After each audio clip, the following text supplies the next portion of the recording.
A gente pode ver aqui, né, Pedro, por uma década você assinou a coluna Ler Antes de Ver.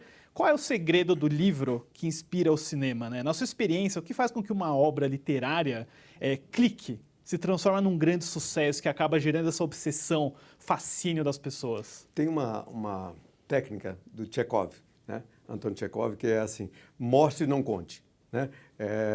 Que é a ideia de que na narrativa você pode pintar uma imagem sem precisar narrar simplesmente. E isso, para mim, é um dos destaques para perceber. Claro, a primeira obra tem que ser boa, né? Tem que se comunicar, né? As pessoas às vezes falam assim, esse livro vende muito porque é ruim. Não existe isso. Se o livro vende bem, ele se comunica. Se ele comunica, ele é bom. Tem alguma coisa que você, que está criticando, é frustrado, porque não ter um livro assim, né? Às vezes os autores fazem isso, está vendendo é ruim. Não tem nada a ver. Ele se comunica bem com as pessoas. E isso é um passo para a questão. Mas tem vários outros aspectos, né, que fazem com que ele seja universal. Sim. Né? Universal, que ele emocione. Por exemplo, eu fui editor do livro Marley e Eu. Né?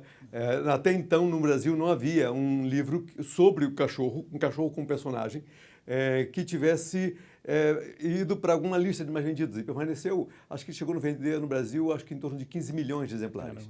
É impressionante. Sim, e também foi para o cinema. Né? Foi para o cinema, Aquela época a gente muito. compra antes os direitos, né? Depois vai para o cinema.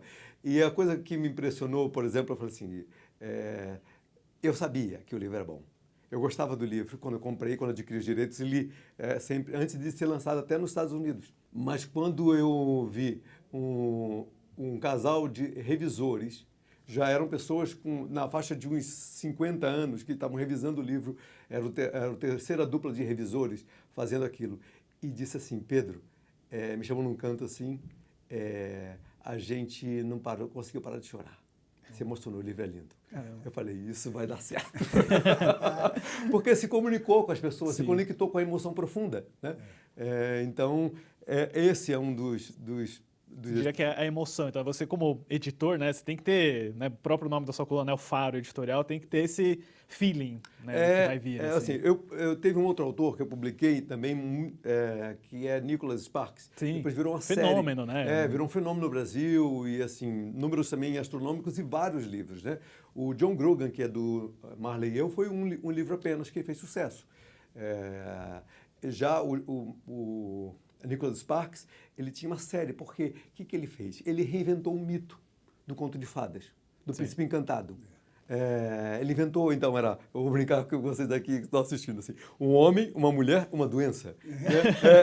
Até quando a gente vê as adaptações para o cinema, os pôsteres são sempre muito parecidos. São parecidos. Sol, mas sempre assim, era um homem, uma mulher com problemas, né? Uma doença acontecendo naquele...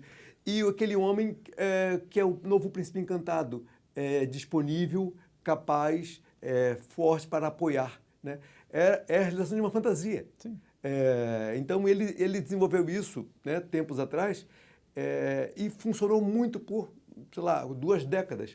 É um resgate de arquétipos também. Né? Isso acontece o tempo todo. Exato. Isso aí, o Ian Fleming, que escreveu os James Bond, todos não, né? Maioria. A maioria. 14. Ele falava que todo o livro dele era história de São Jorge, a Princesa e o Dragão. Olha que legal. Tudo. E você vai ver todos os livros dele, sempre tem o dragão é o Blofeld, seja quem for, a princesa é a moça que ele encontra. A Bond Girl. É a Bond Girl, que fica presa e ele tem que salvar, passar por coisas terríveis. Mas esses arquétipos funcionam, sempre. Tem uma história, às vezes eu esqueço quem é o personagem, né? Mas é a história da literatura brasileira, né? Que talvez seja Fernando Sabino com Manuel Bandeira. Fernando Sabino, jovem, né? E estava tentando apresentar os textos para o Manuel Bandeira, e já consagrado. E aí ele leva lá não sei se eram poemas para ele, isso aconteceu provavelmente na década de 60, né? E aí ele pediu a opinião e falou assim, olha, você está querendo que você estudou e decidiu quebrar as regras, ou você simplesmente decidiu ignorá-las? Porque a lição dessa conversa era assim, você tem que conhecer, né? E os arquétipos são isso. a gente repete, assim, são os arquétipos bíblicos, históricos, shakespearianos, estão aí, disponíveis, e as pessoas, assim, não precisam ficar querendo só inventar do nada, porque eles, na verdade, lidam com as coisas mais profundas da humanidade, né? As questões mais profundas da humanidade. Os contos de fada, né? São todos arquétipos, né, que naquela época eram para adultos, a gente transformou eles em infantis, né?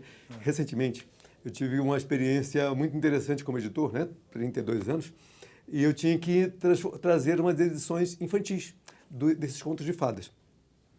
E aí eu reparei que os contos de fada originais, né, eles eram muito adultos. E hoje os pais rejeitariam dar para os seus filhos os contos de fadas, porque eles são... Com certeza.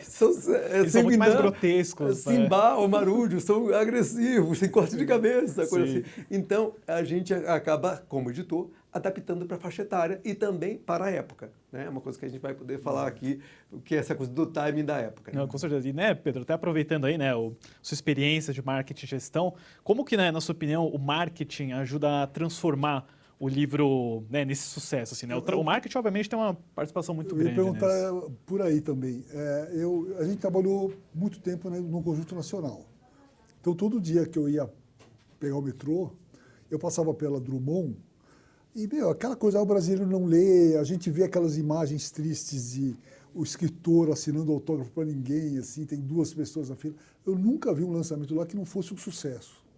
Eu queria saber, implementando, qual é o segredo de vocês? Assim, precisa comunicar, né? Sim.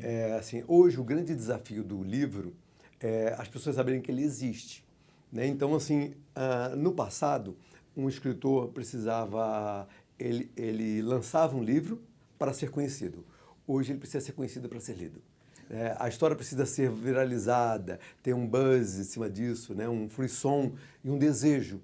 Então, o marketing hoje está tentando criar o desejo. E onde encontrar, né, como promover um livro nos dias de hoje? Não são nos meios tradicionais, nas redes, onde o seu público está. Né? Então, aquela coisa de ir, o artista tem que ir onde o povo está, né? O livro tem que fazer isso.